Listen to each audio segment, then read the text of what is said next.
Ladies and gentlemen,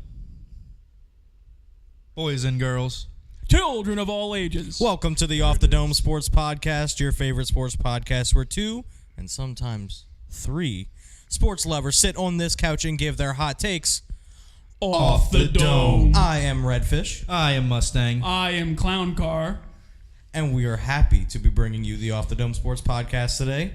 Clown Car, special guest, how we doing today? I'm feeling great. Look, we went to Dallas yesterday for a Rangers game. Feeling good about it. Saw the Braves win. Came back today. I'm feeling good, Dude, man. it was a fun time. It was a fun game. Yeah. Beautiful ballpark as well. Beautiful. First time at Globe Life Field since they redid it in 2020. It was looking good. Yeah. I mean, we've been together for like 32 hours at this point, so, you know. Yeah. He's probably tired of me. How you doing, buddy? I haven't seen you in a long time. I'm doing good. Worked the past 2 days. Wasn't much. Kind of laid back. Watched a few movies. Movies? Little movies. A little bit of movies going on. What movies you watch? Well, first, this morning I watched Jackie Robinson movie, 42. Ah. Very good. Very good movie. And then right after that, I watched White Men Can't Jump. Oh, okay. With Woody Harrelson and Wesley Snipes. Did you see they're making a series out of it with Jack Harlow? Are they really? I think so. I could be completely wrong about that, but I haven't seen I anything have- about I think it. you saw a trailer for it? Yeah, that was the thing. Put the mic a little bit closer to your mouth. Why don't you? I like that. Yeah, there you go. All right. So let's get down to business. Y'all okay with business? I love business. All right. So we put on all of our social medias to tune in tonight for some exciting news. Very exciting. And the news is very exciting. So, as you know, we kind of just do things on our own, right? We do our own social media. It's just Off the Dome. It's just us two. We have our special guests like Clown Car and Rebo Hustle and Lionel, who will occasionally drop in. But Mr. Frankenstein himself. yeah, it's just us two. And, we're proud of what we do. And we think the people who watch this really enjoy it. And if you're watching it, we really appreciate you, whether you're watching on YouTube or watching on Twitch. Either way, we know you're watching and we appreciate you watching. But sometimes it's good to talk to other people, get their opinions, see what they think about you, and then you can work together to create a good product. So grow your brand. Yeah, and that's what we're going to be doing. So moving forward, we are now in partnership with In the Know. No spelled Kneaux. Let's go. You excited? Let's go, I'm man. excited. I'm That's excited. awesome. So Super cool. Found them on Twitter, so go ahead and follow them on Twitter. Be in the Know. So BEINTHEKNAUX. Website, same thing. The Know. They have a podcast as well, hosted by two dudes who are really, really cool. We've gotten to talk to them a little bit the past couple days. Dave and Patty. That podcast is called Who Effin' Knows. Knows spelled Kneaux. the correct way. Right. Got an A. There's no such thing as an O anymore. It's EAUX. Maybe we'll go to Off the Dome spelled EAUX. Off the Dome. What if we change the O in Dome to EAUX? Yeah, that's what I thought you meant originally. That's a lot. That's a lot of letters, though. We'll see how it goes. But so go ahead and check them out on social media. They have a Facebook page as well, The Know, a website, The Know, Be in the Know on Twitter. If you follow us on Twitter and you follow us on Facebook, you follow us on YouTube, you can find all their accounts through there as well because there's mutual follows, and it's really easy to find. So shout out to Ethan, shout out to Patty, shout out to Dave. It's a growing brand, and we're excited to be a part of it. It's going to be a really cool opportunity to just be with like-minded people who really care about just creating good content and getting out their word to the people, and that's what we like to do anyway.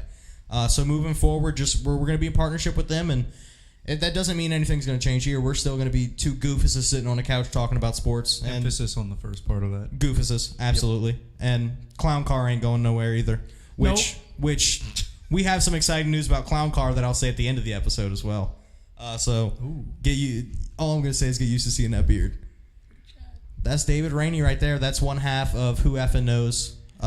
Great he said, welcome to the squad, fellas. What's up, man? Great part, great to be a part of the squad. Yeah, happy to be a part of the squad. It's going to be a really cool opportunity. I'm super excited. Super excited. And then I'm really excited for Saints season. Oh, Once LSU and Saints football season starts to get into effect, that's where we'll spend most of our time. Is just LSU and Saints, and then coming in through October and November, we'll pick up with the Pels once they start. We'll be all in on the Louisiana sports because, we're called Off the Dome for a reason. Yeah. And we've got King Joe right behind us right here, although his head's cut off. You know who he is. So we're just really excited to be a part of the squad, be a part of the program, and keep on pushing the. Oh. Is that Soundman? Yeah, Soundman knows the news. Soundman knows the news. Soundman, we love you. I love you, Soundman. I haven't seen you in a long time. I need to catch up with Soundman. But that's our business for the day.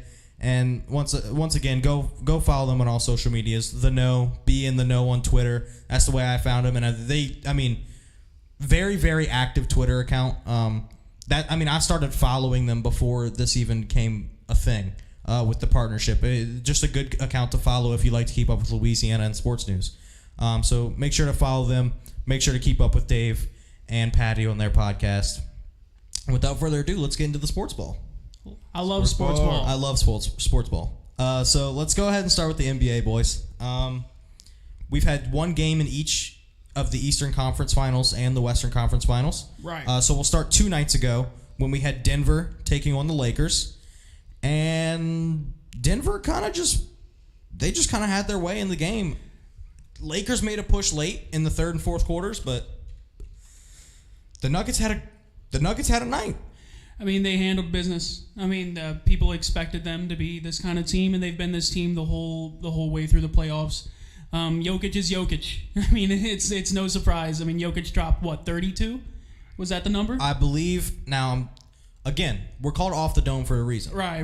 Off the Dome, 32. Off the Dome, I think he had 33, 19, and 12, I believe, was his final stat line there. I don't know for sure, but it was something along those lines. Jokic, he had a triple-double, a double-double going into the second quarter with 12 rebounds.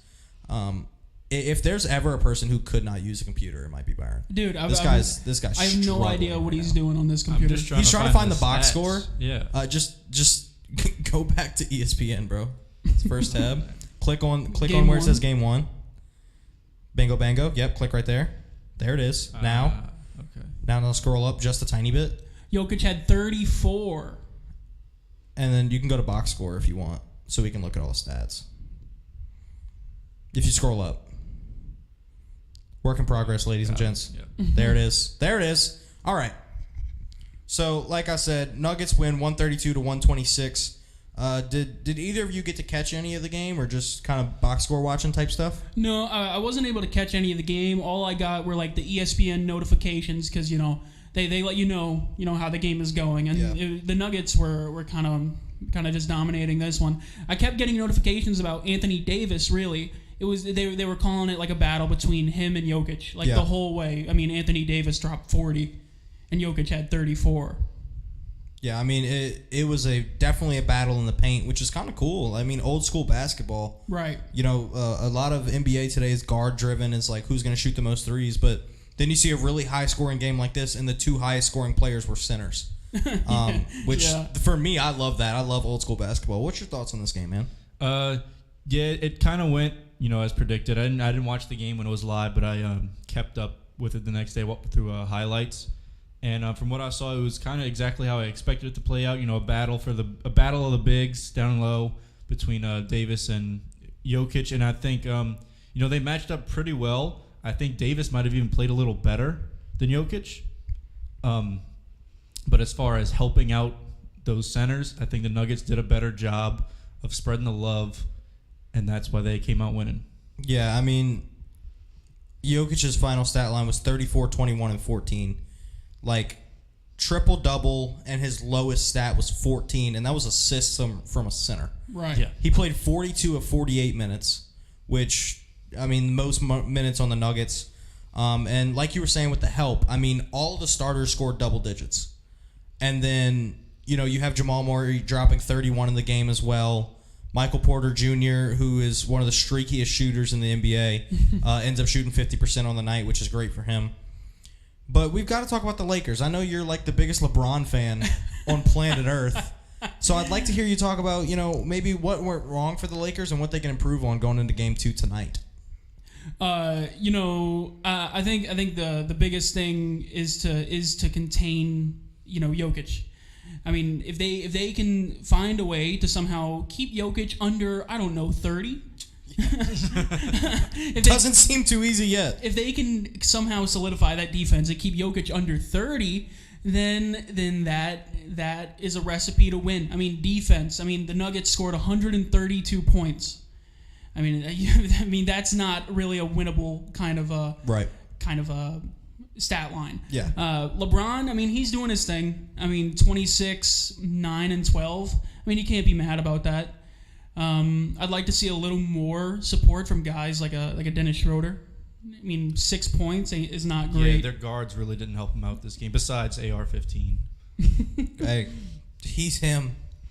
So yeah, I mean, I think you guys kind of touched on that a little bit. Like you said, the Nuggets win because they spread the ball around a little more, and they had their center, but they also had the guys around the center to help capitalize on the whole team. Yeah, like not only did Jokic score 34, but Jamal Murray scored 31. Right. So that's 2 players scoring above 30, and then as well as the rest of your team, including one bench player, scoring over 10. Yeah, I mean, when you have a second option scoring over 30 points, and then not only that, but the center is getting 14 assists. Like, your big man whose main job is to, work the paint, and he's dishing it out better than anybody else on the floor. It's a recipe for success. I mean, the Nuggets are the number 1 seed for a reason. Yeah. They were really good during the regular season, and sometimes that doesn't translate to playoffs. In the past, it really hasn't. For the Nuggets, they've always been a team that loses in the playoffs, usually in the second round, because they don't have that sustainability, because it's Jokic or nothing. But what we saw in Game 1 is other guys stepped up, and if other guys can keep stepping up like this night in and night out, going to be a very hard team to beat. Yeah. And one thing I wanted to point out is I completely forgot about Rui Hachimura. I probably haven't heard his name in 4 or 5 years, and he scored 17 points last night for the Lakers. When he got traded to the Lakers, it was kind of like, that's an interesting thing. He's played really, really well this season for them. A change of scenery really worked for him, moving from Washington, where it was kind of like Washington is one of the weirdest NBA teams where it's like they're never like the worst, but they're never making the playoffs. Right. And then he goes from that situation to being surrounded by LeBron James and Anthony Davis. So he's played really well this season. I'm kind of glad to see him succeed. And then they've still got guys like Jared Vanderbilt on the bench, who's one of the best defensive players in the league and can make somewhat of a push on the offensive floor every now and then. And then, with an 8-man rotation, they didn't even play Malik Beasley, who's a guy can shoot the lights out. So for the Lakers, I really think it comes down to, Jokic isn't a plus defender, I wouldn't say. Like, he's not the best defender in the world. So if you can figure out how to punish him, hello, and goodbye. For everyone at home, we currently have the LSU baseball game on in the background just to, keep an eye on it. So does Dustin. As does our buddy Dustin here. Travinsky just popped one over the fence. That's what he's been doing basically all season for us, it feels like. He's been really, really good. Great year for Hayden Travinsky. But last thought on this Nuggets-Lakers game. After Game 1, do you have an inkling either way of who's going to win it and how many games it's going to take? That goes for both of y'all. Okay, I'll start us off. Soundman and Dustin are about to start throwing hands in the comments. So yeah, I like I like the Nuggets to win this. However, the game was only within 6 points, and I feel like the Nuggets played really well, and the Lakers were still able to keep up. I think if they can, get some more defense down low, and just prevent Jokic from dishing the ball as well as he does somehow. I know it's tough, but I think the Lakers really have a shot at going forward. However, I'm going to have to say Nuggets in 6. Okay. Mr. James? I like your reasoning here. And I think the Nuggets are all around a better team in this first win of the series. Getting this first game is super important. But you know me, I'm not the guy to count out LeBron James. So I'm not thinking it's going to be a clear sweep by any means. I think the Lakers will pick a few up, especially in Los Angeles. So I think this could be... I still have the Nuggets, but I think it could be Nuggets in 6 or 7. One more thought before we continue. Jordan Thompson also just hit a home run. Yeah, LSU just hit back-to-back homers. We were tied 2-2. Now we're up 4-2 in just a couple minutes. So back-to-back solo shots. Stravinsky, see, followed by Jordan Thompson. What the Tigers needed was us to start doing off the dome. Right. Ever since we started tonight, they've been playing a lot better. So maybe that's the key. Maybe we'll just start doing a podcast every time the Tigers play. Every Sunday. Ooh, that's when they need it. True, they suck on Sundays. Anyway, my prediction: I'm gonna go Nuggets in 7. It's like Lot said, it's really hard to count out the Lakers. I think they're definitely gonna take. They're gonna take at least one in Los Angeles, and if they're down 3-1, they're not getting gentlemen sweeped. Like they're not getting beaten 5. LeBron will figure out a way in that game. So I could see Nuggets in 6. I could see Nuggets in 7. And honestly, I could see Lakers in 7 too. Yeah. If it goes to 7, you have to imagine it's going to be hard for LeBron to lose a game 7. If it goes to 7 games, I think I'd have to bet on the Lakers to win the last one. We'll see where it goes. As for the other game, the one that I cared more about and the one that obviously Soundman cares more about when's the last time you heard a bet from Soundman? It's been a while. We haven't talked about betting in a little bit, and Soundman hasn't told us anything. He's probably been making millions of dollars and just not telling us. No, he hasn't been placing any bets. He's trying to keep it on the low. But the game I care more about, because I am a secondary Celtics fan, Miami Heat versus Boston Celtics last night. I said before the game the Celtics would win by 8. The final score was indeed settled by 7 points. It just went the opposite way. The Heat win the game 123-116. We tried to keep up with it as much as we can while we were sitting in the stands at the game, at down moments. And, you know, we got to see some of the post-game stuff from Jimmy Butler and what he was saying, what they were asking Jason Tatum and all that good stuff. So what's your thoughts on this Heat versus Celtics matchup and how Game 1 went? Who, me? Oh, yeah, okay. Yeah. That's you, Clown Car. That's your cue. Yeah, look, I think it came down to that third quarter. See, Celtics, we're playing well, but then the Heat absolutely went off in the third quarter. Mm-hmm. And I was reading, like, the Heat are, the whole season, the Heat have not been great in the third quarter coming right out of halftime, and in this game, they just went off. I don't know exactly what the run is they went on, but they came out really strong. I mean, if you look at it, in the third quarter, they scored 46 points. Outscored the Celtics by 19 in the third quarter. Yeah. If you get outscored by 19 in any quarter, it's going to be tough to win the game. It doesn't matter if it's the first or the fourth. So, you know, with the Heat coming out of halftime, absolutely on fire, and having arguably the best player throughout the playoffs so far in Jimmy Butler drop 35. I mean, the Heat are an 8 seed who look more like a 2 seed right now. They're playing fantastic basketball. Any thoughts, Mustang? Yeah, similar to what I said about the Lakers and Nuggets game. I didn't get to watch the game, but I caught up with it as much as I could through highlights and stat lines. And from what I've read and saw and all over social media is that Jimmy Butler is once again willing his team to wins. Himmy Butler. And looking at the box score, you know, Cody Martin had a nice game, 15 points coming off the bench. This man's talking about Cody Martin. I mean, it's unexpected. No. When's the last time you saw Cody Martin in the playoffs? I just think it's funny that, you know, we're, like a couple minutes into a podcast and Cody Martin's name has already players, and Max Strus also had 15 points. And this guy shooting 3 for 5 from 3. What? You know I like Max Strus. I know you love Max Strus. And if you saw Max Strus walk into, I saw this poll on Twitter, by the way. If you saw Max Strus walk into a bar, would you know it's Max Strus? I saw the same thing, and I said yes. No, you wouldn't. Don't lie. But where I think the Celtics went wrong is if you look at their bench, players coming off the bench to relieve some of this pressure off the starters, they're all guards. True. All technically point guards.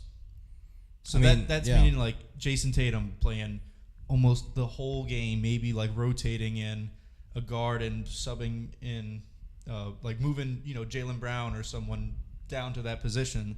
I don't think it's working out well for him. From the highlights I saw, they're getting beat, and it's just because the Heat are playing big ball. Yeah. And Celtics really can't play big ball, especially when the only players coming off your bench are guards. Yeah, no, I hear that. Put Blake Griffin in. So there's a lot of popping off in the comments. Let's go ahead and address that before I get into my thoughts on the Celtics. Soundman is betting tonight.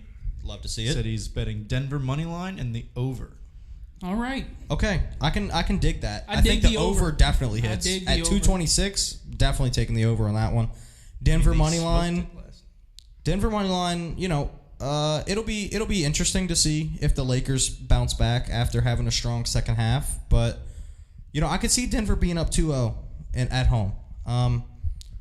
Dustin saying, "Buckle up, boys! It's about to be LSU bullpen time." That's facts.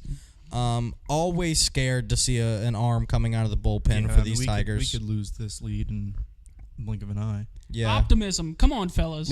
Let's finish the Celtics and Heat talk, and then we'll talk about the LSU baseball game. And Lionel's in the chat. Lionel, you did indeed miss the announcement.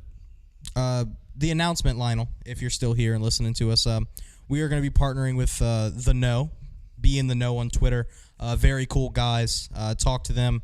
Got a partnership going with them, and we're really excited about it. It's offering us a bigger platform and more people surrounding us that know a lot about what they want to do, and just surrounding ourselves with creative content and people who really enjoy what they do. So that's the big announcement, the big news coming, is that we're creating this partnership and having the chance to get our name out there and promote them as well.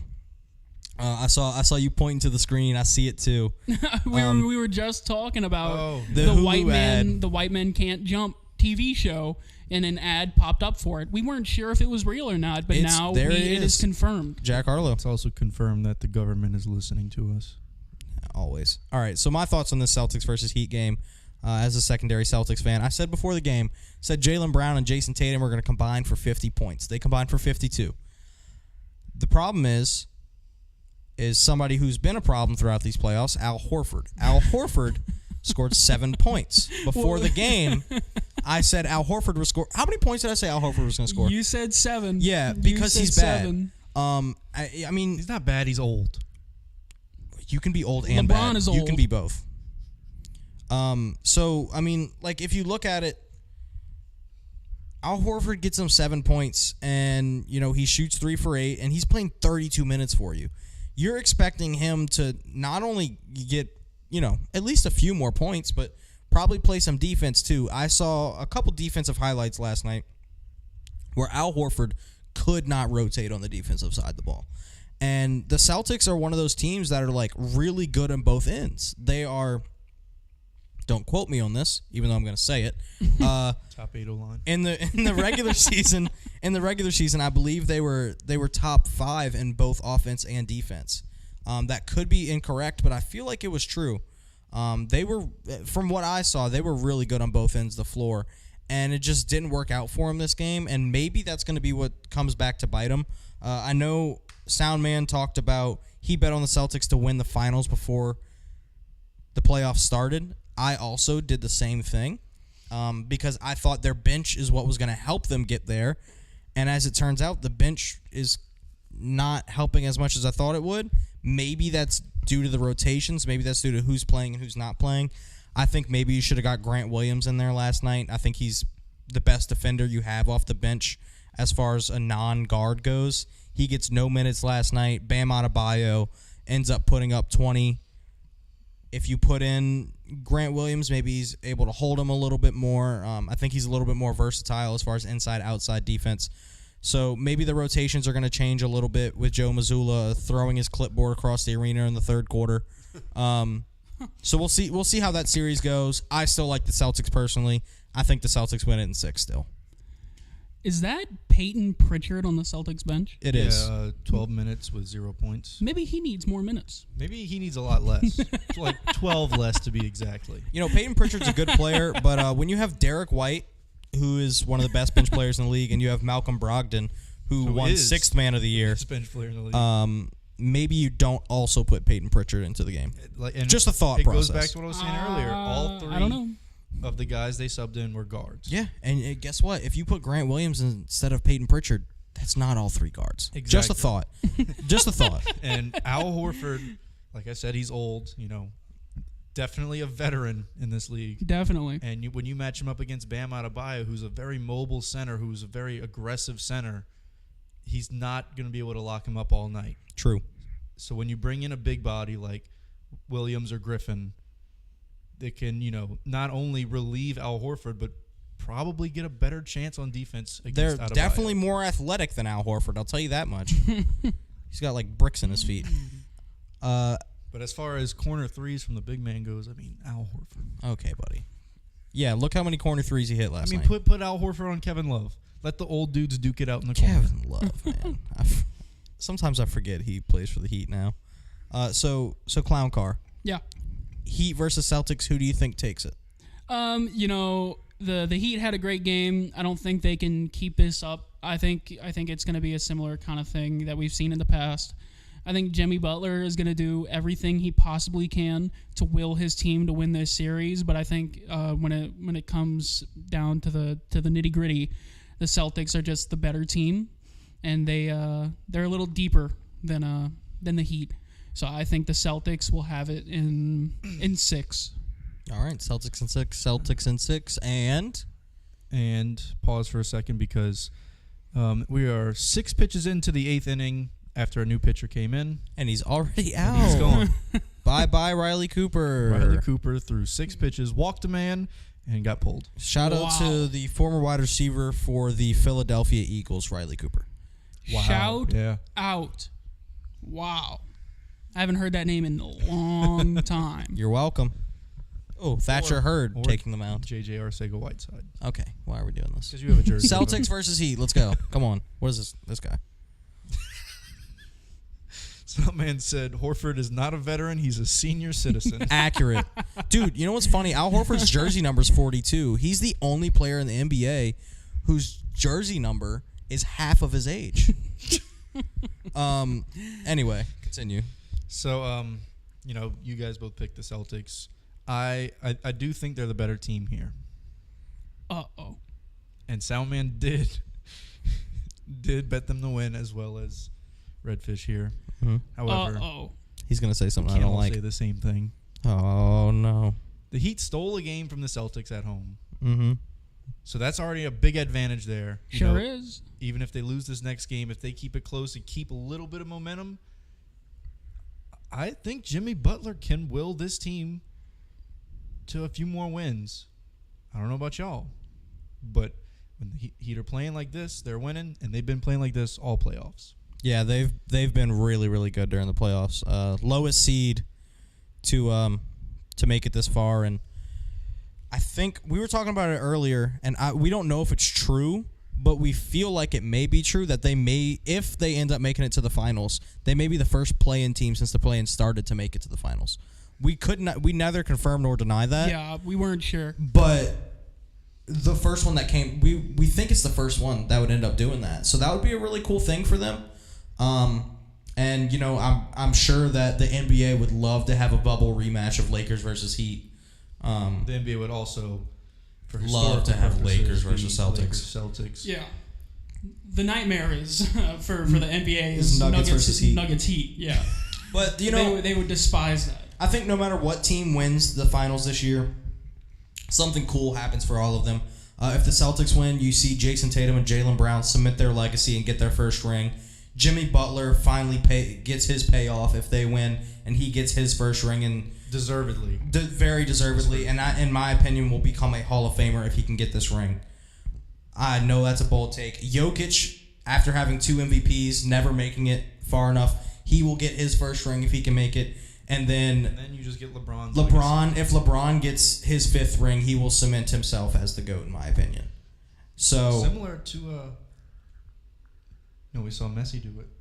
Yeah, I mean, Messi won his World Cup that had eluded him, and kind of cemented himself right atop the list as well. So we're seeing similar situations in the NBA as well.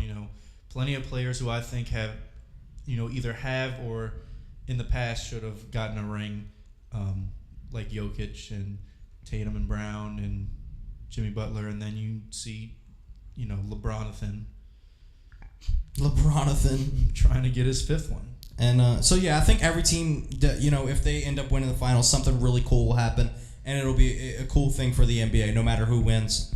I think regardless of which 2 teams come out to the finals, I think it'll be a very fun, very watchable finals series. Yeah, and you know what I love about it too is it's not like it's like the team that everybody picked before the season started. Yeah. Like the Warriors win the finals last year. Everybody's like, oh, either the Warriors are going to repeat, or people were like, oh, the Bucks. You've got Giannis. They're going to make it to the finals. And then, like, when playoffs started, a lot of people were talking about the Suns. Right. And what we've seen so far is the Nuggets are a team that everybody counted as the 1 seed, and they're making it. The Celtics are making it a push forward after losing the finals last year. The Heat have made a fantastic run as an 8 seed. And then LeBron and AD have been playing so well and pushing the Lakers to the Western Conference Finals. Any last thoughts about the NBA before we move into the NFL, as we always do? What is the name of the Celtics coach again? Joe Mazzulla. Joe Mazzulla. I just read on Twitter before we started that you're gonna love this. Oh, will I?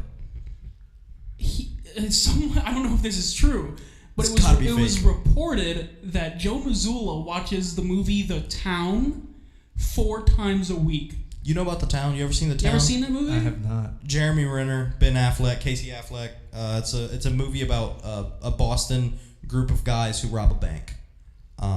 4 times a week. Very good movie, but watching it 4 times a week. I've seen clips of it on like TikTok. Soundman left you a comment. So while you check on Soundman's comment, let's move into the NFL, because I would like to think we're more NFL guys than we are NBA guys.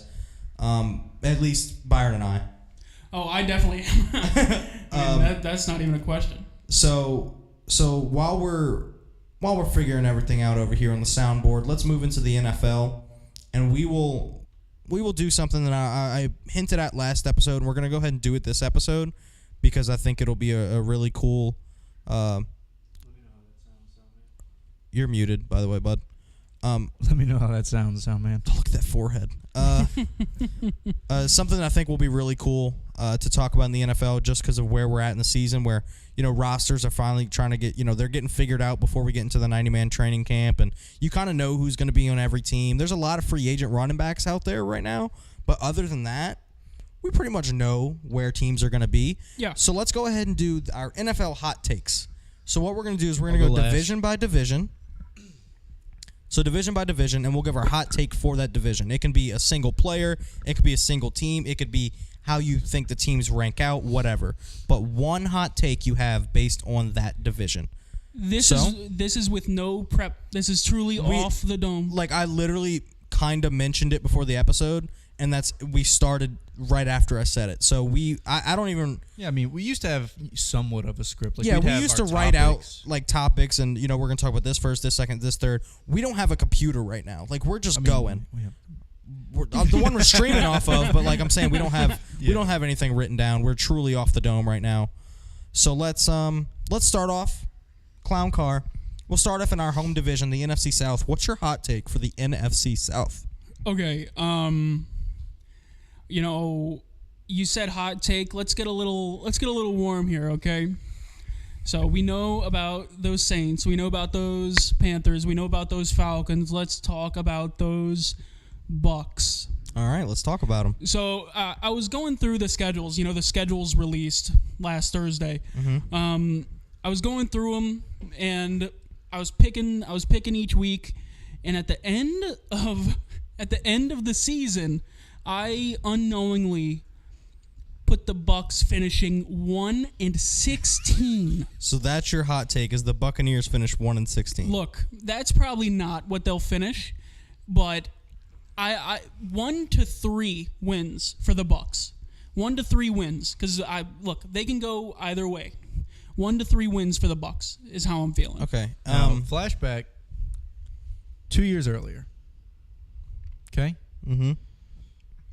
What did you have the Rams going? I had the Rams going 5-12 the year they won the Super Bowl. They went 12-5. Yeah. Hey, so maybe you the think Buccaneers finished with one loss. Is that your hot take? No. You have the Bucks going 16-1. No, not at all. I think this pick is a lot more accurate. I think it is a hot take.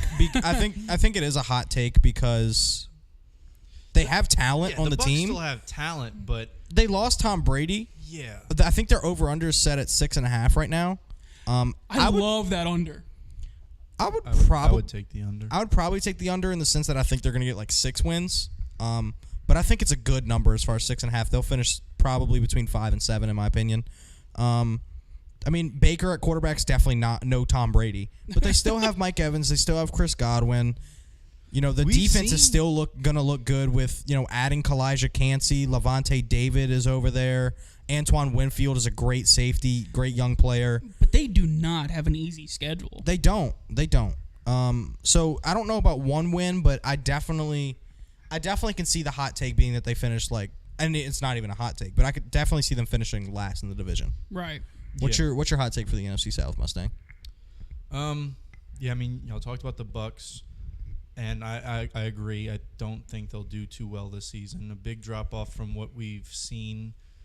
Speaking of big drops, Jordan Thompson just dropped a routine pop fly at shortstop.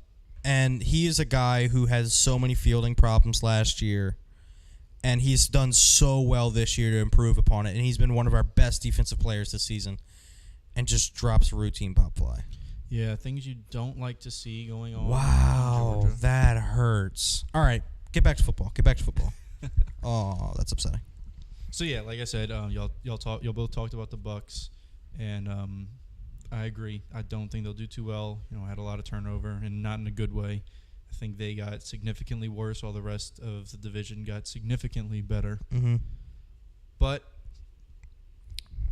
a lot of people are talking about, this year going to string together some wins, and I think that they did a really great job in the draft, and they did a decent job, picking up some people to help for that draft. I just don't see them being the team everybody thinks they're going to be. I don't see them winning, a lot of, have you seen what their over-under? I believe the Panthers were at 7.5. 7.5. Mm-hmm. And that's probably a good number. I'd say, under on that. I'd probably see them winning like 5 to 6 games, just because of, 1, rookie quarterback, and 2, he doesn't have the weapons that a rookie quarterback in this NFL needs to succeed immediately. They got rid of DJ Moore. They traded him off. They got rid of Christian McCaffrey. Kind of tanked for Bryce Young, in my opinion. Yeah. And, with those trades, you'd think they bring in a lot more help than what they did, right? They got Miles Sanders in the backfield. Mm-hmm. Big downgrade from Christian McCaffrey. I know he can be, a good guy to have in the backfield, but when you're a rookie quarterback, you need a headstrong rushing running back, and he, in my opinion, is a pass-catching back. That's fair. Then when you get to the receivers, they brought in a lot of help at receiver, but none of the guys they have I would consider wide receiver 1. Yeah. DJ Chark and Adam Thielen, who, great, number 2 target, great slot guys, but none of them can be that receiver 1. So I don't see them having the success that a lot of people are saying they will this season. I think it's going to take time for Bryce Young to build that chemistry with that team, and if they do start stringing together wins, it'll be way too late. It'll be towards the end of the season when everybody's kind of stopped caring. Okay. Yeah, that's fair. Yeah, hey, it's completely your opinion. I am on the Panthers train. I am as well. I think I have them, like you said, 7.5. I have them winning exactly 8 games. I think I have them 5 or 6. I think I have 7 or 8. as well. No, but I like Bryce Young. I like Miles Sanders in Carolina. I think that's an upgrade from what they had, after McCaffrey got traded. I think Thielen and Chark are going to be, serviceable. And I think a serviceable kind of team with a serviceable quarterback and a serviceable running back, I think that's going to be a serviceable record at 8-9. I think the one thing y'all are both overlooking is the amount of talent the Panthers have on the defense. The Panthers' defense might end up being a very good unit this year. Jeremy Chin is there. Brian Burns is there. They still have Derek Brown. Just got him on the 5th-year option. Like, the Panthers' defense has so much talent over there. Shaq Thompson running around as a linebacker. Like, J.C. Horn is finally healthy. Like, the Panthers have good guys on that defense. And I hate to, boast up our division, but I got to be honest. I think the Panthers can definitely win 8 games. I think I had them at 7. But my hot take for the NFC South is going to go to our home team, the New Orleans Saints. Hey, finally. And my hot take is that Derek Carr is going to finish top 3 in passing yards this season. Oh, wow. Definitely has the potential to do so. Wow. I think, so last year he had tons of weapons, right? Right. He had Devontae Adams. He had Hunter Renfrow. And he had Darren Waller. If you look at it, Darren Waller was hurt most of the year. Didn't really play much. Foster Moreau was there, but Foster Moreau's not necessarily a receiving first tight end. He's one of those balanced tight ends. He can block, and he's a great red zone. He is a Saint now. Guy. He is a Saint now, and that's beautiful to see because Jesuit High School, LSU Tiger, goes to the Raiders. Just a few months ago, diagnosed on a visit with the Saints with Hodgkin's lymphoma, but battled through the cancer, and he's cleared to play now. He's cleared to practice. So he signs with the Saints, and he's coming back home. So it's wonderful to see.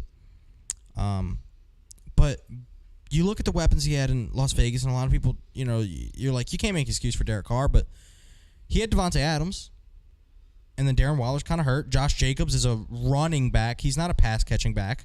No. He led the league in rushing, so obviously they weren't putting too much into their passing game, if you ask me.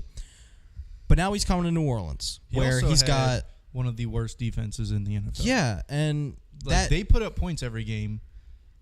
Their defense couldn't keep the other team out of the end zone. Dude, they had that game in Kansas City where they went up by like 20 points.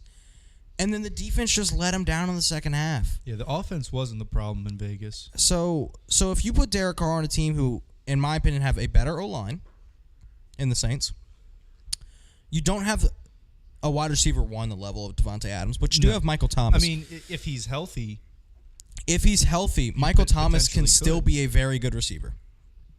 You have Chris Olave, who was very promising as a rookie. Very much looking. If it wasn't for him missing like 4 games at the end of the year, he would have been in the Rookie of the Year conversation without a doubt. And Garrett Wilson ended up winning. He was a teammate of Garrett Wilson, and they ended up going back-to-back picks in the draft his year. He's got Michael Thomas, he's got Chris Olave, he's got Juwan Johnson, who's a wonderful red zone threat at tight end. So I know that that's not great for yards, but it's great for points. And if you're putting up points, the yards are going to come with it. You've got Alvin Kamara, who, although he's going to be out probably a little bit to start the season, I think he's one of the best receiving backs in the league. For the first 3 years of his career, he averaged 81 receptions. So he's going to catch balls and he's going to make something happen after the catch. And then not only you have cruise missiles flying in Georgia. You have that too. Glad to see Cruz finally get back on track. He's been not having a great May. In a slump. Yeah. And I think he just figured it out. So like I was saying, I think Derek Carr has the potential to finish top 3 with all the weapons. Chris Olave, Michael Thomas, Juwan Johnson, Alvin Kamara out the backfield, Kendre Miller out the backfield that's now. what I was going to say. With Kamara out the first few games of the season, I could definitely see Kendre Miller stepping up and being that pass-catching back, which is a great compliment to Jamal Williams. And then I don't want to forget about Rashid Shaheed, who can turn a screen into a 70-yard pass easy. His touchdown efficiency for the first few games that he played last season? He did change his number, though. This thing. To 22. He did. I like it. How odd is that for a receiver, though? Very odd, but I like it. It's one number off of Devin Hester, so that's all I'm saying. I don't know why I'm saying it, but I'm saying it. And then, they draft A.T. Perry, who can end up being the next Marcus Colston. You bring in Brian Edwards. Great career, but never wins a Pro Bowl. Yeah, we had a conversation about Marcus Colston yesterday. That's why I said it. Brian Edwards is there. And then Hunter Renfrow has been in trade talks recently. So Hunter Renfrow might end up in New Orleans, too. Yeah, we're just taking the So Raiders if team. we just take all of the Raiders' weapons that you saw him, he's able to succeed with them, but his O-line was terrible last year. His defense was terrible last year. He's going to have a better O-line, better defense. No reason Derek Carr can't throw for 4,700 yards this year. Cement it. That's what I'm saying. All right, so we're very passionate about the NFC South, so we spend a lot of time. Let's quicken up on the next few divisions. Kind of give your hot take, To get a character justify it a little bit, and then we'll keep moving. Let's go next to the NFC East. NFC East hot take. If either of you want to start, go ahead. NFC East, off the dome, Tony Pollard rushes for 1,500 yards. Wow. Easy. Zeke's out the backfield. I'm waiting on him. I've been waiting on him to be the prime back in Dallas for as long as he's been in Dallas. I don't think Ezekiel Elliott pulled his weight Correct. during the second half of his stint with Dallas. So I've been expecting Tony Pollard and expecting big things out of Tony Pollard for a while now. Okay. I don't know if he'll have the role where he's a 3-down back and able to get that amount of yards. Right. But if they do give him that role, there's no reason he can't rush for 1,500. I'm with you. Yeah, and I told y'all this, earlier, like a few months back. That I love Tony Pollard. I'm glad to see him finally get his chance to be a number one back in the NFL. I just hate that it's with Dallas. Right, yeah. I'm so pissed that they, gave him a 1 year for this. I wish he would have went somewhere else. I agree. Soundman said, drug test incoming for you, Bryce. For me, You've been Because of Derek Carr. oh well. You know what? been smoking that crack rock? Listen, man, I don't get drug tested at work. We do. All right, what's your hot take? NFC East. So with an upgrade to the run game, a strong upgrade in my opinion, Eagles win the Super Bowl. Okay. They did add Rashad Penny and DeAndre Swift, who are both, I would say, on the same tier as Miles Sanders, in my opinion. I would say both of them are better, vastly better than Miles Sanders. Vastly. I would agree with that. I think they're on the same tier as far as, like, DeAndre Swift hasn't been healthy enough to decide. True. And neither is Rashad Penny, really. See, I think Miles Sanders, his career has been so kind of disappointing. He had a really good year last year. Yeah, but I blame that. Not blame, but I think it's because of the Jalen Hurts effect. Okay. When you have a quarterback Correct. like Jalen Hurts, I mean, Oh, that kind of stuff gosh. is going to I mean- happen. Oh, my God. I mean, yeah, all right. So Home run, Georgia. Georgia just hit a home run. Not what you love to see, but back to what y'all were talking about. Sanders, I think, last year he had a good season, but he was on a really good team where he wasn't the main threat. Right. These other guys, DeAndre Swift, let's start with Swift. When he was on the Lions, he was the main threat. Like up until last season, he was the main threat. They weren't passing the ball like they are now. They were relying on him a lot. He was getting used a lot. And then, Rashad Penny, when he got picked up, they had an amazing season with Lynch, an amazing season with Chris Carson. Then Rashad Penny comes along, a lot to be expected of him, and I think he pulled his weight with that team, with how talented they were. I think he more than pulled his weight, and I think he'll be the number one back in Philly with Swift kind of being like the third down pass catching back, and I think it'll work really well. Yeah. No, I didn't say, like, I wasn't trying to say that, like, I think they're going to be worse at the running back. They're going to be better at the running back position because they have two guys who are just as good, if not better, as the one they lost. So there's, like, you upgraded for sure in the sense that you got two guys and now you're more balanced at the running back position.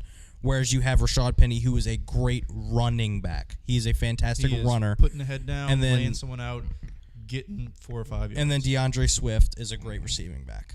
So I like your hot take that Philly wins the Super Bowl. We were both high on Philly last year, and we were that close to pulling it off. that close to winning like $2,000. on Yeah, that we Super Bowl. were. Yeah, we were.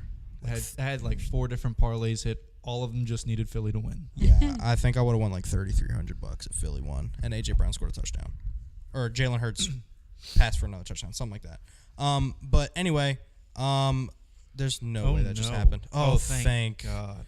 Whew, that was tough. Deep Anyway, fly ball from Georgia. my My NFC heart East, sank. my NFC East hot take. Commanders finish with a bottom 3 record in the league. Wow. Hate it. I hate it too. I know. Hate it, I know you'll despise hate it. it. I know you'll hate it. Hate it, despise it. My Manders, they're going to win at least 5 games. Okay. Easily. I can see him winning 7. Okay. It's called hot takes for a reason. Hey, fair. Sam Howell is. But you are talking to 2 Manders fans. fair. Sam Howell is completely unproven. Haven't seen anything from him that'll prove that he's a capable NFL quarterback. Antonio Gibson has been getting worse and worse. Brian Robinson, I think, is a good running back, but you Dog. can't win games just based off a running back. You have Terry McLaurin, you have Jahan Dotson, but And Curtis Samuel. can't trust them if the quarterback's not getting the ball the way they need it. And then the defense, gone. I mean, they lost Chase Young. Well, they didn't lose Chase Young, but they didn't give him the 5th-year option, so they don't trust him. You paid a bunch of money to your interior guys. You add Emmanuel Forbes in the draft, and we both talked about it. We think the Commanders had the worst draft in the league. So, like, I don't see anything from the Commanders team that's proven to me that they can win games. And I might sound stupid if they win 7 or 8 games, but to me, I haven't seen anything to prove to me that they can win games. I have them finishing probably bottom 3 record in the league. So a little update for y'all. Georgia just tied the game up with a solo shot out to right field. It is Bottom now 9, 2 5 outs. to 5, bottom 9, 2 outs. Bullpen could not get the job done. All right, we're going into extras. Yes. 5-5 going into extras. All right, Top of the NFC 10th coming up. West. Hot take. Hold on, before we move on, I just want to point out to everybody listening, especially you, the Manders have a secret weapon on defense. Not many people know about him. His last name, this is legit. I'm not messing with anybody. His last name is Wild Goose. Okay. My bad. So, All right. Top 3 record in the league. I'm just kidding. winning the East. Yeah. All right. NFC West. We got the Cardinals, Niners, Seahawks, Rams. What's your hot take? Okay. Look, it might not be considered a hot take based off of last year, but due to my history, I feel like it'll be eye-opening. We mentioned that in 2021, I had the Rams going 5-12, and they won the Super Bowl. Yep. Well, in 2023, I have the Rams going 5-12. And winning the Super Bowl. I do not have them winning the Super Bowl. I have them going 5-12. All right, Again, everybody, you heard it here. Place your bets on the Rams. Place your bets now. Just put like $1 or $2 on it. They've still got Because now talent. that he said that, it's likely to happen. Yeah. They've still got talent, but last year it was rough for them. They had a rough go of their things. 2 best players were out for the season. Yeah. Right. So, if they can be Tennis healthy, elbow, we'll damn see. it. Kills you every time. If they can be healthy, they can easily win more than 5 games. But they've also got a really tough schedule, I remember. So, we'll see. Hot take? Hot takes, anyone? Anyone hot takes? Cardinals will have the worst record in the NFL. fair. He took my hot take. I was going to say Cardinals win 1 game. That was my hot take. But I agree. I'll switch it up since you. I mean that's not. I don't know if that's necessarily a hot take, I but think also they'll it's definitely be towards the bottom. they're bad. Like they have the least talented team I in the think NFL. they'll have the number 1 pick next season. Yeah, Especially with Kyler hurt. I agree. I actually do agree with that. Especially with that head coach. Pew pew pew pew. Explosives. Yeah, not what you want to see from a head But, coach. I mean, with Kyler out, I'd stay off of COD. He's going to be pretty good. oh, dude, they might make a triple XP weekend, and he might just like prestige He 4 might times. not show up to any games. He might turn off his phone. But he'll be on Twitch, so don't worry. Hot take for the NFC West. San Francisco 49ers take a step back Oh, wow. and don't win more than 11 games. Okay, I kind of like that. I think they ended up winning 13 last season. I'm pretty sure. This year I have them taking a step back due to the uncertainty at the quarterback position. They still have Christian McCaffrey, Debo. They have all the same weapons, and they added Javon Hargrave on the defense. Mm-hmm. I just think that every year we have a team that we go in expecting to be super, super good, and they just don't perform exactly how you want them to. And the 49ers have the worst injury luck you've ever seen of a team almost. It feels Very like true. every year. I mean, So Josh Johnson was playing in the NFC playoffs. Championship. Yes. So with the uncertainty from the quarterbacks, with the injury history of some of their players, as well as the injury history of the team in general, I think the 49ers will end up taking a step back. I think they'll probably still win the division between them and the Seahawks, but I think they'll take a step back, and I don't see them winning more than 11 games this year. With that being said, who do y'all see and who do y'all want to see as the starter for the 49ers? Trey Lance and Trey Lance. I don't love Trey Lance at all. Me neither. I've been high on Brock Purdy Me too. since he was in college. And when he I can confirm. when he made it into as a starter in the NFL and he started going off, it was my "I told you so" moment. So I want Brock Purdy. I think he has the stuff. I don't think he's like incredible or anything, but I think he's pretty good. So I have Brock Purdy. I think I agree with Lot. I want to see Brock Purdy there, and I think if the 49ers have any common sense, they'll keep the hot hand. They'll keep riding the hot hand. He is hurt, so we have to see. Yeah, Because he did have the elbow issue. It's He did, still so like a it- question it's mark. a It's still a question mark whether he can even start in the season. I mean, we'll get more insight yeah. as the spring training goes on and Yeah. whatnot. But that's assuming he's healthy. Assuming they're both healthy, I think, if you're the 49ers organization, you got to keep riding that hot hand. He led you to the playoffs after both the other quarterbacks got hurt, and he played really well in both regular season and postseason. I think you let him keep going until you aren't pleased with his performance. I'm just biased because I really like Trey Lance coming out of college, And which you're I suck always at quarterbacks. very Yes, I wrong know. at We don't have to talk about that on here. But yeah, I suck at quarterbacks, but I liked Trey Lance coming out of college, and you invested a third overall pick into him, traded firsts. Like, you invested so much into Trey Lance, you have to at least keep on trying to get him some minutes. And after this year, if he plays 4 or 5 games, never does anything good, you wipe your hands clean of him and figure it out. But I think it's Trey Lance. Sometimes it just doesn't work out. Yep. And, with how his career started, it wouldn't surprise me if he becomes one of those. Yeah. NFC North, I'll give mine first since it's right on the top of my brain and y'all already know who I'm going to talk about in the NFC North. I think that the Detroit Lions are going to finish as a top 2 seed in the NFC. Wow. That's high praise for a Lions team that just drafted Jack Campbell. And Jahmyr Gibbs in the first round. It's high Anybody praise.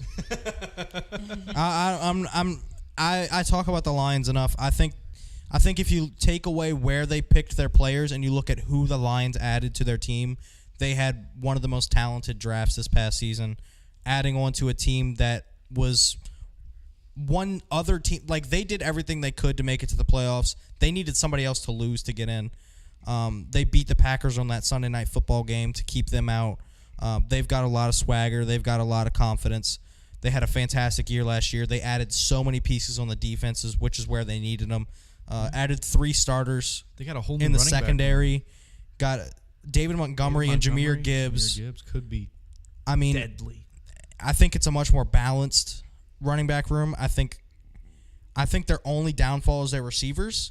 Yes. So Outside of you're going to have to Amon-Ra see St. how that goes, Brown. but you add Sam Laporta. I think the Lions have a super talented team, and they've got a culture that I think is unmatched in any other NFL locker room at this point with what Dan Campbell's doing. MCDC. So I've got the Lions finishing as a top 2 seed in the NFC. I think, after Hard Knocks last season, it's hard not to like the Lions. Right. Sorry. So many people, saw that and was like, I like this. We are those people. Yes, we are those people. Hot take. Hot take.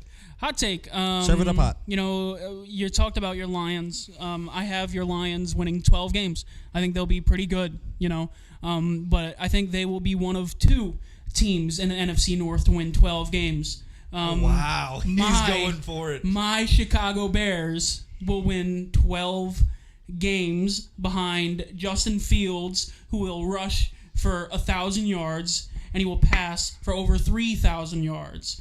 Justin Fields, now with a weapon named DJ Moore, now has a final number 1 wide receiver in Chicago, and that alone will make a little a little Chicago, a little tough to beat, and they have a really easy schedule. So I think the Bears, behind a playmaker like Justin Fields, I think they're going to be really good, and I think they're going to win that division. That is very agreeable from my standpoint. Besides the winning the division part, I think the Lions will. NFC North, Vikings won 13 games last year. Yeah, they got a tough division. I mean, besides the Packers. Good division. Good division. I really like Chicago's offense this year. I mean, big upgrade. Darnell Mooney's not your number one target anymore. He has, I feel like he'd be a great slot receiver. And I think if they put him in that, they'll find a lot more success out of him. And, as far as their receiver room goes, you got DJ Moore, Darnell Mooney, and Chase Claypool. 3 very serviceable guys. Right. And then DJ Moore, who can, go above and beyond with this team, I think. My hot take might be the hottest of the night for the NFC North. Hotter than Lot's 12-win Bears. Justin Fields wins MVP. I love it. Justin Fields is going to have a crazy year, and you know it, and everybody else does, but they don't want to admit it. We are the brave ones. Justin Fields is going to have a crazy year. Thoughts, Bryce? Soundman said it's going to take more than culture for the Lions to be the second seed in the NFC. Okay.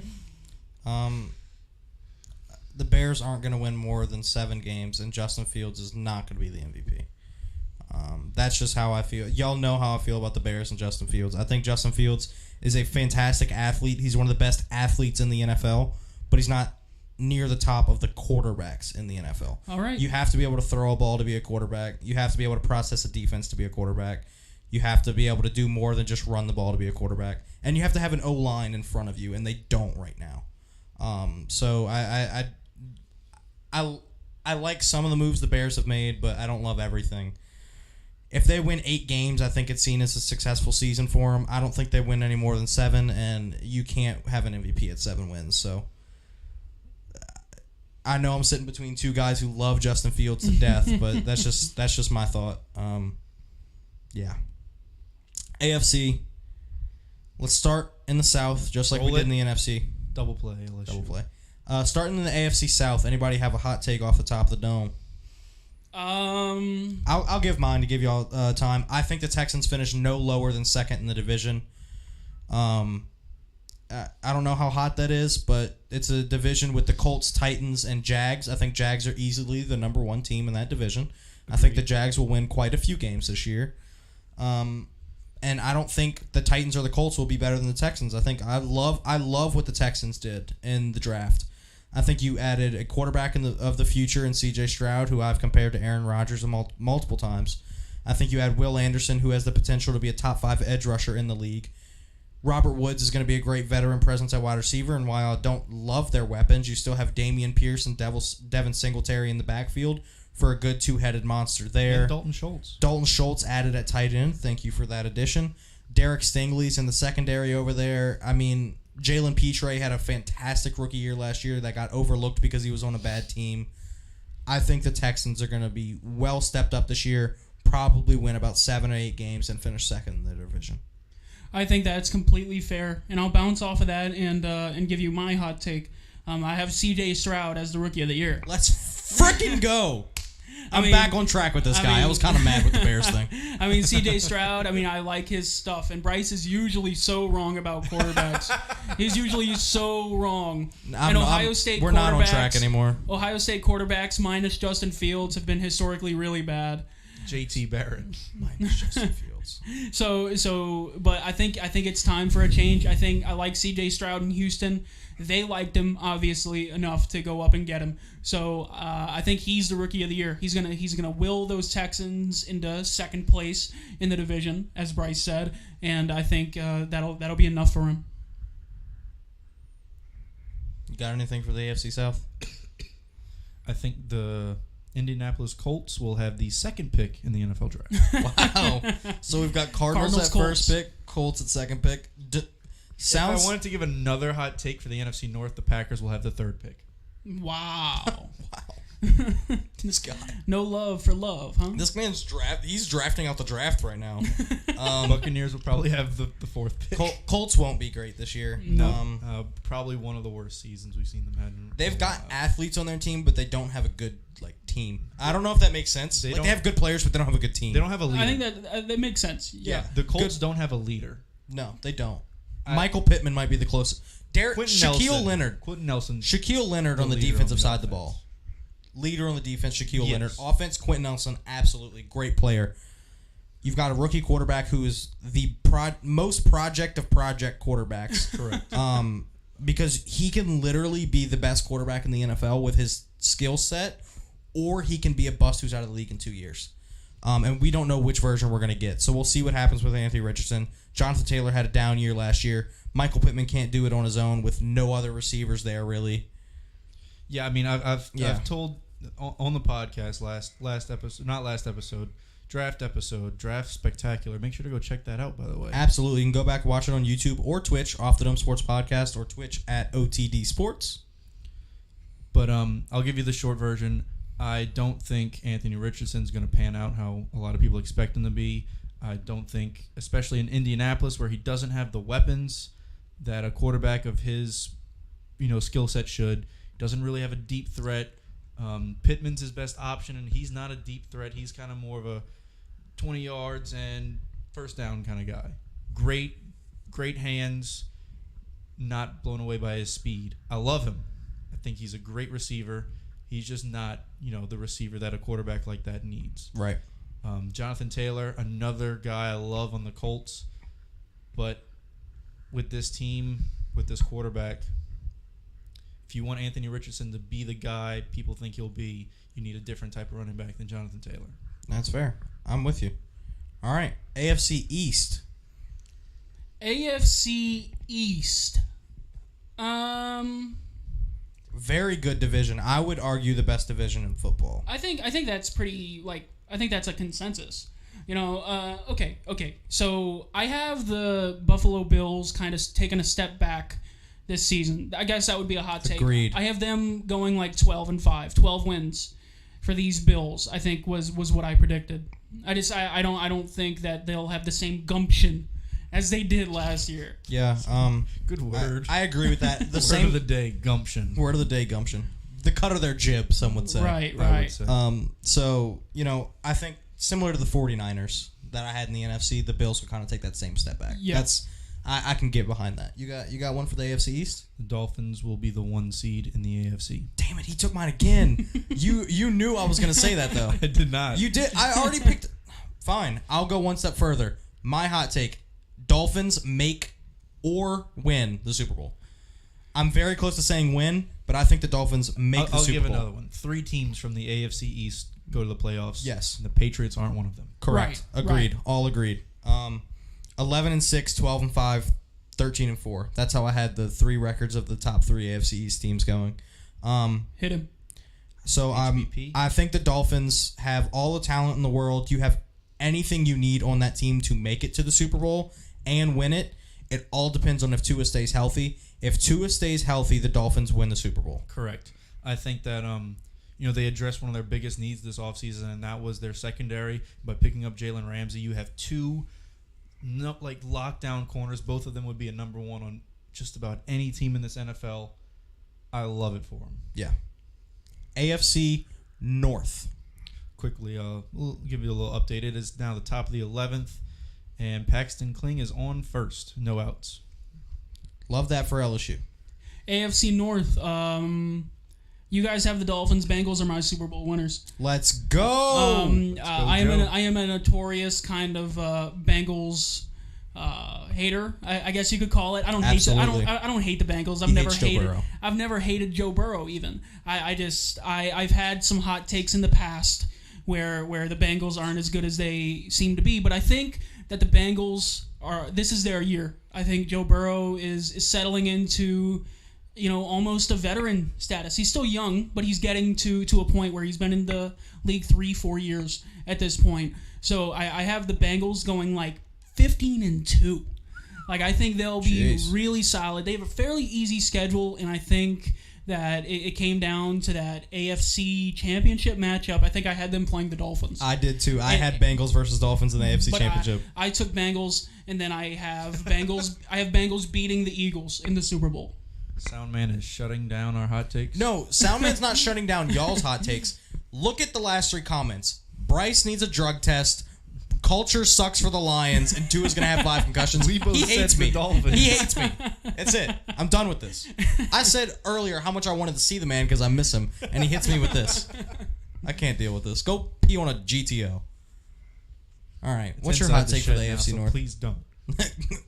What's your hot take for the AFC North? The AFC North. That's tough. It is tough. Because I love the Bengals, but outside of them, I think the Ravens will do fairly good. But, I mean, we've seen them do pretty much the same thing the past. They're feels like always 5 10-7 seasons. or 11-6. Yeah, just missing the playoffs. Just missing the playoffs or making it in and losing the wild card every time. So, my hot take, I think we'll see the Ravens step back a little bit.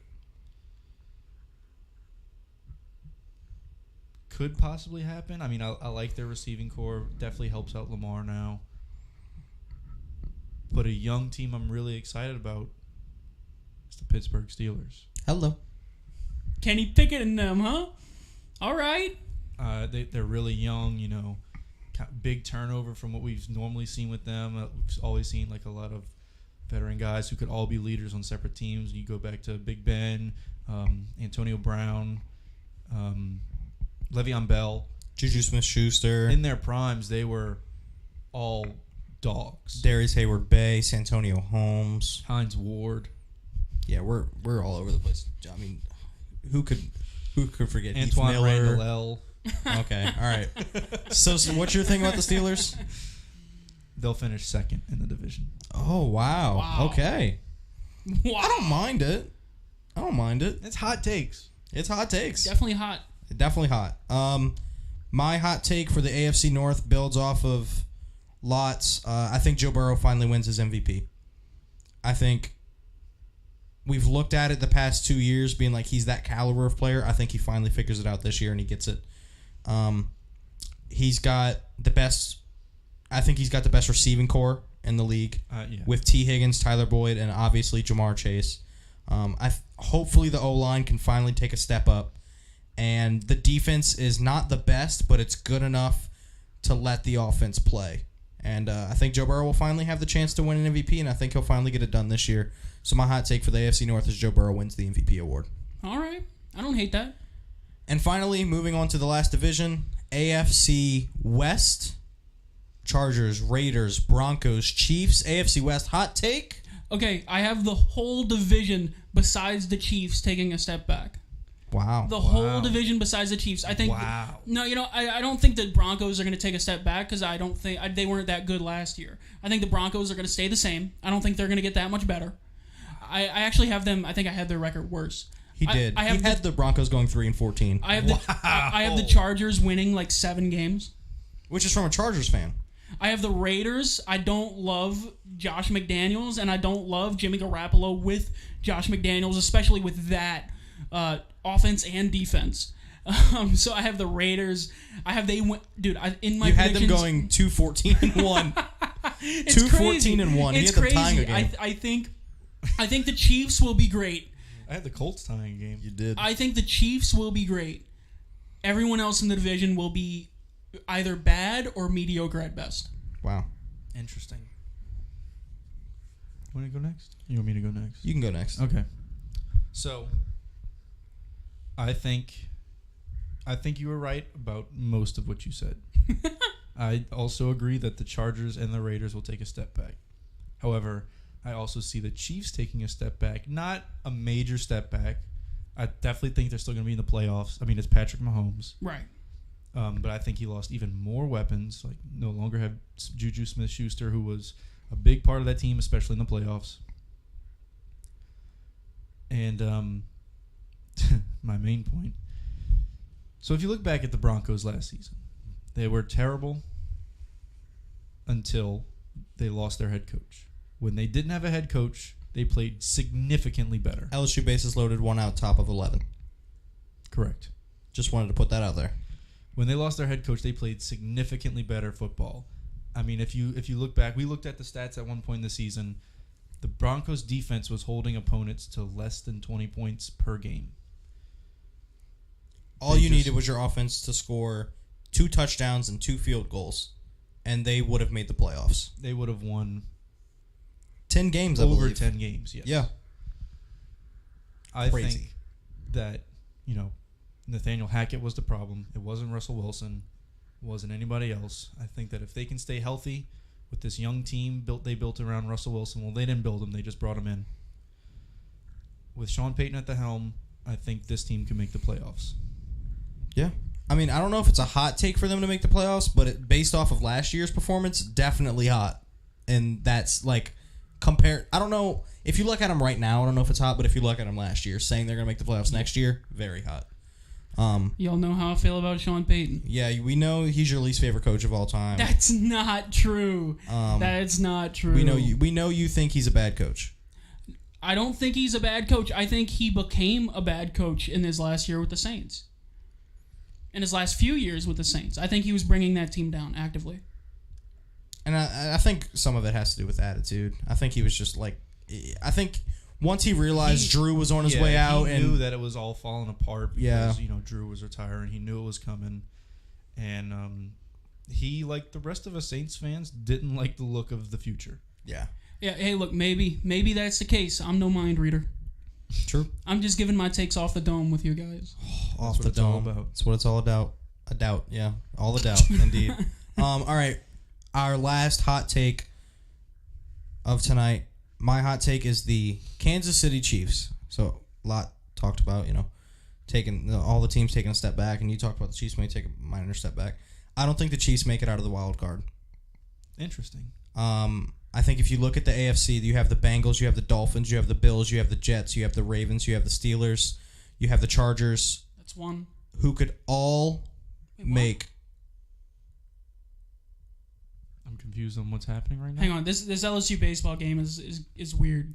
They already had 2 outs. They got him at second. Oh, okay. Yeah, because Dylan Cruz struck out. Okay. Oh. I didn't see it. Yeah. So my hot take is that the Kansas City Chiefs don't make it out of the wild card a year after winning the Super Bowl.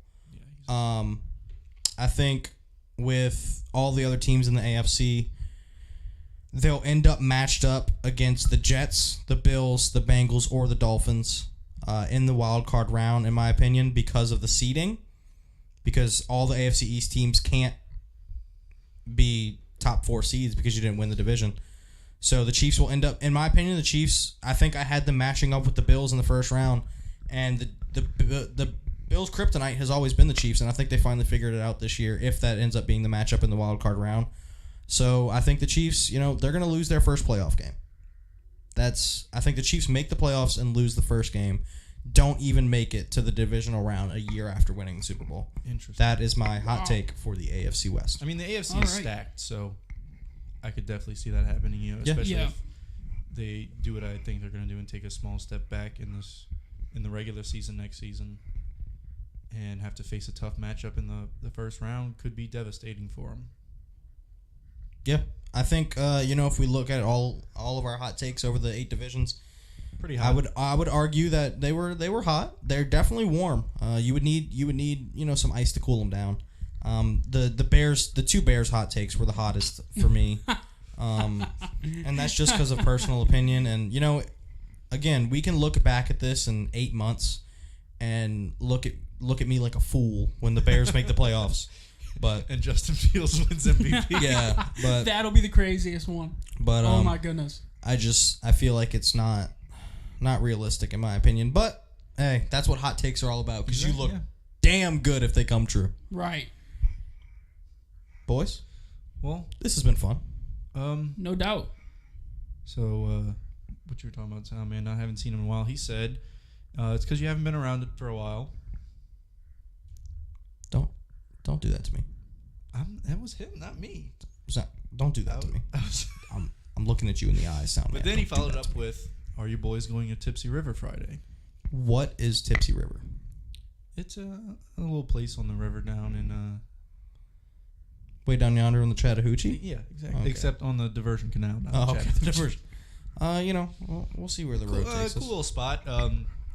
So for those of y'all who don't know, I, Mustang, I'm in a band, lead singer, rhythm guitarist for Sour Candy, and we have 2 gigs this weekend. First one will be Friday night down at Tipsy River. Come check us out for sure that night. But then the more important one for me, in my opinion, Saturday at Frenier in La Place. Gonna be a blast. We start playing at 1:30. The party starts, however, at 12. So this was completely coincidence, by the way, because we had This was awesome. when We you had told me this gig earlier. scheduled for months, and today I found out that the crew we partnered up with also is partnered up with a esports team called NOLA Flight. They're having a party at Frenier the same time we're playing to celebrate 3 years of NOLA Flight Esports and the 2022 Gamer Awards hosted by the Flight Crew podcast. So make sure y'all come down to Frenier Saturday, 20th, starting at noon. Come check out the Flight Crew podcast, members of the brand, and myself and Sour Candy. Good little mashup there. Yeah. Yeah. Perfect Sounds way like a to good time. perfect way to bring everybody together. So if you're in the River Parishes area near La Place, go down Peavine Road, back in the swamp, back on Lake Pontchartrain. Check out Frenier Landing. So it'll be dope. Go check out Byron. He's an okay singer, I guess. I guess he's all right. No, but you'll definitely want to check him out. And then, of course, as we talked about earlier, joining the In the Know crew. So the only way to be in the know is to check them out. Check them out on Twitter. Check them out on Facebook. Check out Who Effin' Knows, the podcast. You've got our buddies David and Patty. Shout out to Ethan for being our contact in the know. So follow them on Twitter, be in the know. Follow us on Twitter, _Dome Pod. We're going to try to be a little bit more active on social media going forward, on Facebook, on Twitter. So follow us on Facebook as well, Off the Dome Sports Podcast. And, of course, check out In the Know, as we will be moving forward with them. Can't wait to see what the future brings for the Off the Dome Sports Podcast. And speaking about the future, last episode, as we closed, I talked about how the summer schedule is going to look a little bit different. So I'm going to be out of state for 2 months over the summer. I'm going to be out all of June and July. So I will not be able to be a part of the Off the Dome Sports Podcast, unfortunately. And that means that, something had to happen. Either Mustang here was going to have to solo dolo, or somebody was going to have to fill in my spot. And the person who's going to fill in my spot is sitting to my left, Clown Car. So Clown Car is Get used going to that face. Get used to that beard. Clown Car is going to fill in for me over the 2 months that I am gone. So this podcast isn't going anywhere. It's only going to go up, if anywhere. He's got hotter takes than I do, and I know he's going to bring a lot of interesting perspective. So I'm excited to be able to listen to you guys, and I'll try to text in some info every now and then. I won't be able to do any live streams or Zoom or call in or anything like that, probably just because of what my schedule looks like. But so that means all y'all get ready for weekly Bears content. weekly Bears content. We'll do a 10-minute segment. We'll do a 10-minute segment every week. I'm gonna come back. About Bears on the back burner. Bears on the back burner. I'm gonna come back, and the podcast is gonna be called Bears and Baseball, and it's not gonna be Off the Dome anymore. Y'all are literally only gonna talk about baseball and the Chicago Bears because that's what y'all do. But I'm really excited for you to be, Yeah, man. I'm very privileged to be in this position. I love coming on this podcast, and I love giving my hot takes off the dome. So I'm excited to do it. I'll be sad to see you go. I'll be back. You're one of my best friends. But I'll be glad. I'll be glad to take your spot. No, yeah, and cut up with y'all are gonna Mustang over here. Y'all are gonna have fun. Yeah, and you're used to seeing a lot of his face, along with you probably see a lot more Rebo Hustle too. Yeah. There's a lot of stuff that's happening this summer. Yeah. Over the next 2 months, there's a lot of stuff that's gonna happen. And this partnership with In the Know is kind of just setting us off in the right spot to make that everything work the way it needs to. So everything for OTD right now is moving fast, but it's moving in the right direction, and I'm really excited about where we're gonna be in the future. So everybody watching at home, we want to thank you so much for watching this live stream. Or if you're back watching it, when 2 months in the future you're seeing us and you want to watch our old videos. So if you're on YouTube, always watch us Off the Dome Sports Podcast. If you're on Twitch, OTD Sports. You can always go back and watch any video you want to at any time. I would suggest doing that. See how far we've come in the past 6 months. Yeah, a lot of turnover. A lot of turnover, a lot of changes, and I think we've gotten a lot better at giving our hot takes off the dome. So I want to thank everybody for watching. I want to thank Clown Car for being here and for filling in for me this summer. So, I think we have 2 more episodes before I'm out of here, so maybe 3. So definitely get used to seeing Clown Car, and don't get used to seeing me because I won't be around for a little bit. But I am Redfish. I am Mustang. I am Clown Car. This has been the Off the Dome Sports Podcast. Check us out on all social medias. Check out In the Know. Be in the know. We love you. We thank you. Mustang's a jerk. And we'll see you next time.